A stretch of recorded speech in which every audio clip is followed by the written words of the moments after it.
Hey everyone, good morning. How's it going? Um, got my books for today, Wednesday.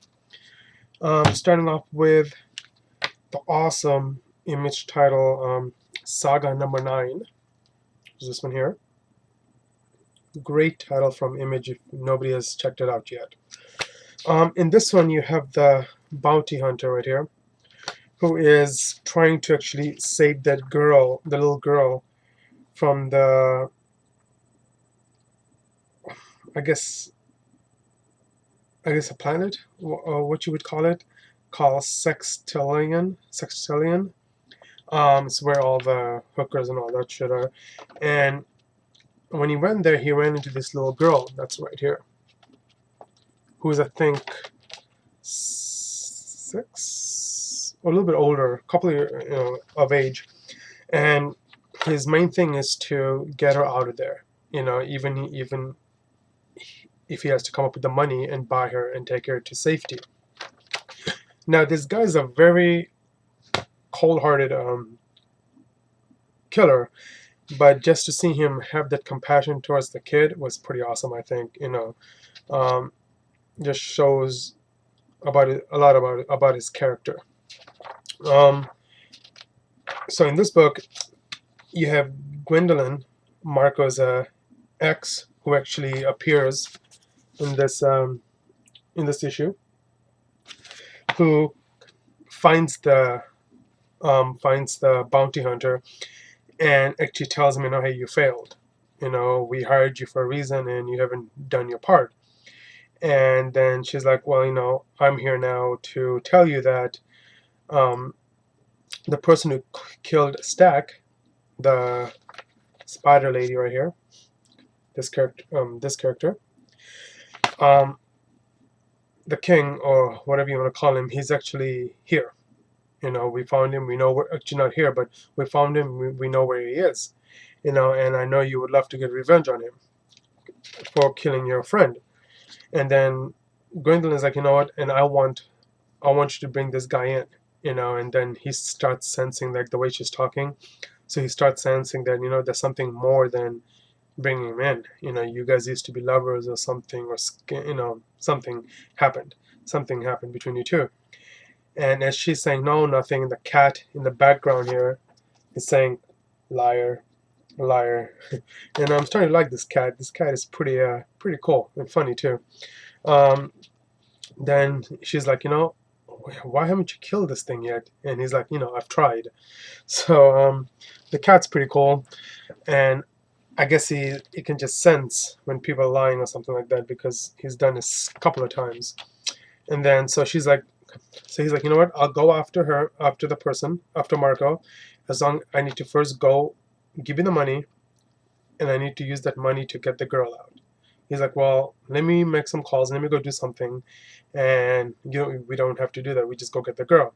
So she goes, makes a call to Mama-san, this character here, who is, I guess, in charge of the whole Sexilian place, and she acts like and Gwendolyn, she acts like a detective and tells him, you know what, there's a kid. She got kidnapped, and we're looking for her, and we believe that she's there, and all that stuff. So she agrees. Mama-san agrees to give the kid back, but she's like, I'll send someone there. This is where you guys need to go, and we'll do it there. I don't want you guys coming here. So they agree. So they go to the planet where they brought the kid, and there's 2 guys right here. Actually, 3 of them. And they have the little girl. And they actually pretty much knew that it was the bounty hunter who was behind it. So they decided to fight the bounty hunter and Gwendolyn and the cat, and of course the cat and everybody, they attack the people there. And as the bounty hunter goes, and he gets, of course, trapped by one of the guys here. So Gwendolyn, I guess, uses one of her magics or something to kill that person, and then, of course, the kid is with them, and the little girl, so she's safe. And then they, of course, go back to the ship. And so Gwendolyn's like, you know what?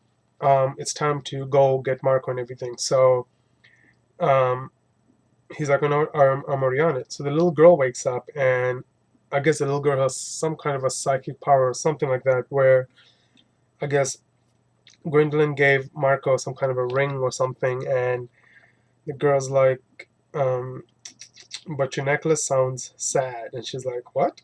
You know? And the Bunting is like, hold on, hold on. And then he asks her, like, what do you mean? Her necklace misses its old friends. So she can detect what she gave to Marco and just feels, just feels something with the whole jewelry thing, I guess. And she's like, and the Bounty is like, the necklace friends, you have any idea where they are now? And then she points, that way. So now this little girl has some kind of powers where she can just feel the items or feel things that, mm, I guess, means a lot to them, or because it seems like Gwendolyn still has feelings for, or just wants to get revenge, I guess, on Marco. So I really like this issue. So I can't wait for the next one. Good issue. Next one is the Superior Spider-Man #1. I've seen a lot of videos on this issue. Now, Spider-Man 700, Amazing Spider-Man 700 was awesome the way it ended, but we all know the way they ended it, Spider-Man, Peter Parker is going to be back. There's no doubt. If Peter Parker's body had died, and Octavia would have lived, then it's a different case. Okay, Spider-Man's not coming back. But I watched the videos of Superior Spider-Man, so I went in there with an open mind. I said, you know what, I'm going to buy this. I just picked the basic one up just to see before I get any other covers. And I went with an open mind, read it, and I mean, the art's pretty good. The action was packed for a first issue. But it just didn't seem. I don't know. I guess we're so used to seeing Peter Parker. Our mind is always on Peter Parker, Peter Parker, Peter Parker. We never thought that this would happen, where someone else would be inside Peter Parker's body or mind and doing all this. The book was okay. I'm definitely not going to be back to collect Superior Spider-Man, not till we know that Peter Parker is coming back. But I personally, it was okay to me. It wasn't like, wow, I'm going to go start picking it up. It was just okay. I'm just not a big fan of this whole body switching, the mind switching thing. Because in the end, the way it ended, Peter Parker's right there beside him as a ghost or whatever, and is fighting to come back. So we all know by end of this year, beginning of next year, Peter Parker will be back. There's no doubt, because I went to my comic book store, and there was a couple of comic book stores, and there's a lot of issues still left on the shelves of Superior Spider-Man. So I don't think the sales is going to do as good at Marvel probably would think. I mean, people still buy it just to see how they're going to bring Peter Parker back, but I don't know. It wasn't for me. So I'm just going to wait till whenever they bring the Amazing Spider-Man back. Next one, Avengers #1. Now, I picked this up because I've heard good things about the art and everything, and I have to say the art is pretty damn good in this title. Did I like it more than Uncanny Avengers? No. Uncanny Avengers was awesome. That was a well put together book and story and everything. I don't know. I read probably like 10 pages, and I just got bored of it. It didn't keep me going like the Uncanny Avengers did. So no to this one for my pull list. And my next one is All New X-Men #6.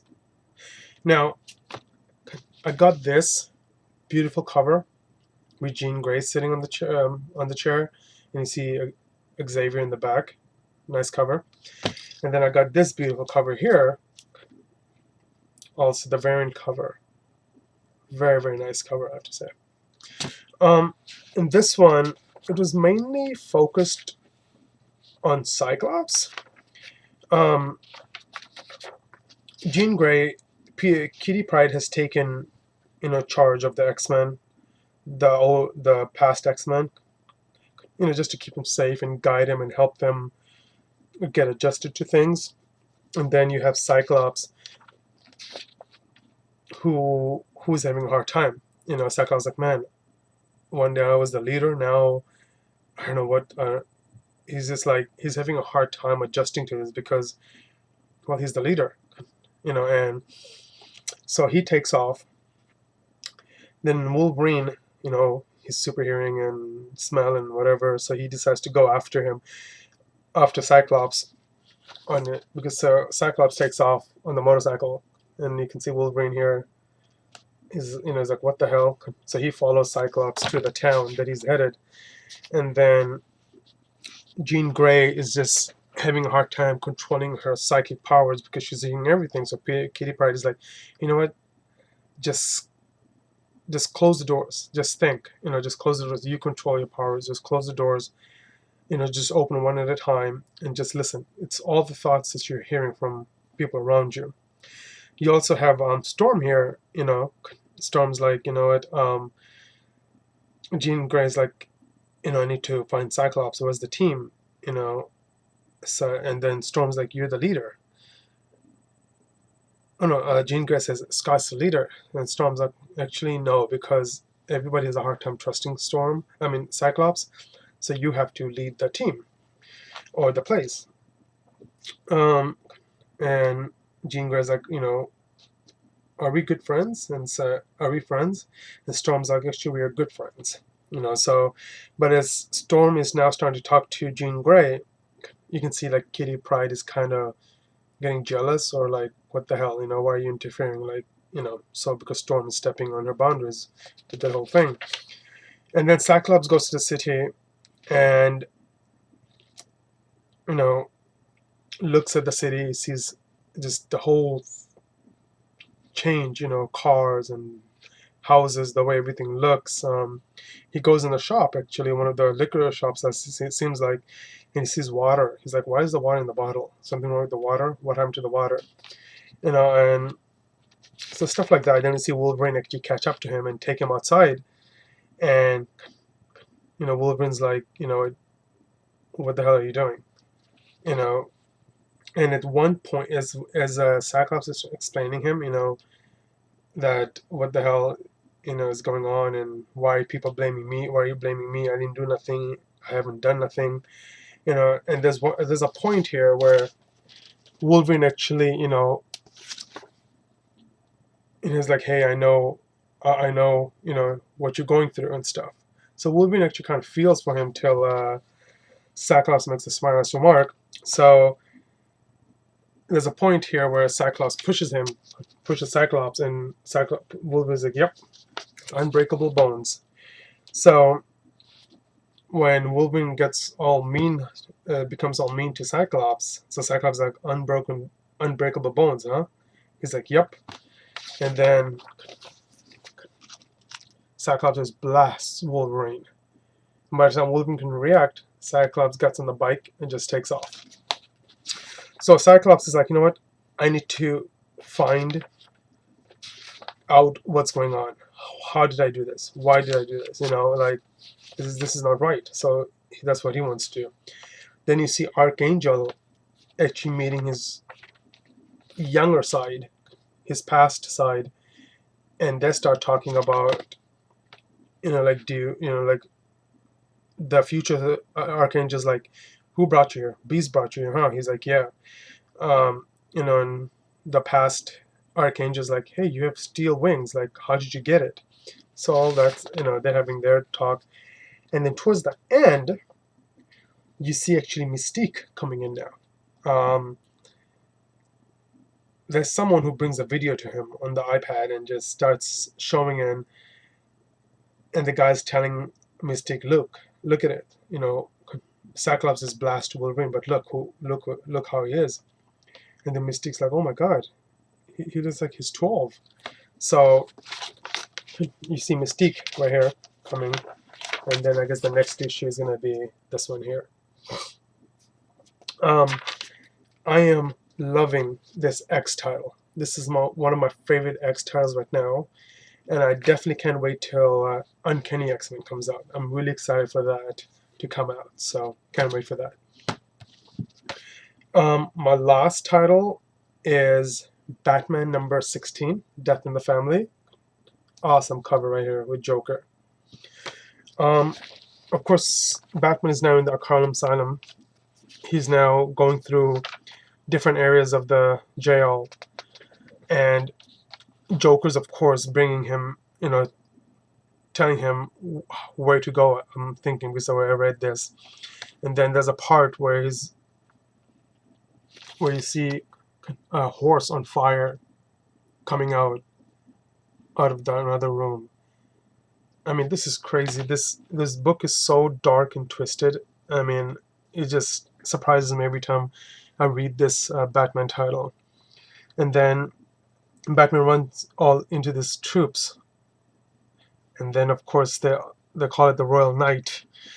Joker calls it, and they all start beating on him. Of course, Batman beats them, and gets out. So he grabs the horse and starts going through the asylum. As he's headed up, he runs into, it's pretty much like he's describing is the past in a way, Joker did. So he just shows stuff from the past here and there. And of course he runs into Mr. Freeze, which he beats really quickly. Let's see, he runs into the Scarecrow, and Scarecrow tries to do the whole poison, the dust on him, but that doesn't work, so he takes that Scarecrow really fast. Then he runs into this one room. The door's kind of open, so he's trying to push it open. Then you see the Penguin, Riddler, Two-Face, and the Joker right here. There's a chair, which is for Batman, and you see the wannabe of Justice League, Aqua, Super, Green, and Wonder Woman. So Batman is now trying to get in. The plan is to actually get Batman in the chair. That's what he's trying to do. So Joker's like, whoever can pull this chainsaw out can leave. So Superman goes, the wannabe. He tries to pull this chainsaw out right here. Of course, he gets electrocuted. So he's gone. And then next thing you know, Wonder Woman, the fat Wonder Woman, it's her turn next. And as she's about to go get it, Batman comes in, breaks the door down, comes in, opens the door, and he's coming. Penguin's like, holy shit, he's coming. So there's a cage that drops down. So Batman can't really get to them now. So Batman throws the boomerang thing and just cuts the wire. So the Batman's like, you know what, the cops are coming, I've got you, and this is it. I'm gonna stay here till they get here. So the Joker's like, you know what, why don't you look to the left? And he sees this. His other Bat family getting beat down. There's Batgirl, Nightwing, Robin. So now Joker wants him to actually go sit in the chair. So as he sits inside on the chair, the metal thing comes to his head, and they electrocute the Batman. As you can see right here towards the end. Now I think 17 is the last issue. I'm not quite sure, but really good book. Really good series. You know, it kind of sucks that it's ending pretty soon, but I really, really enjoyed the death in the family, and I can't wait for the next big epic story to happen in the Batman. But I hope not right away. They'll kind of give it a rest for at least a good couple of 4, 5, 6 months before something new starts. But then I really enjoyed that a lot. Okay, so X-Men, loved it. My pull list, Batman, love it. Avengers, nope. Superior Spider-Man, nope. Saga, awesome title, loved it. Alright, well guys, thank you so much for watching, and have a wonderful week.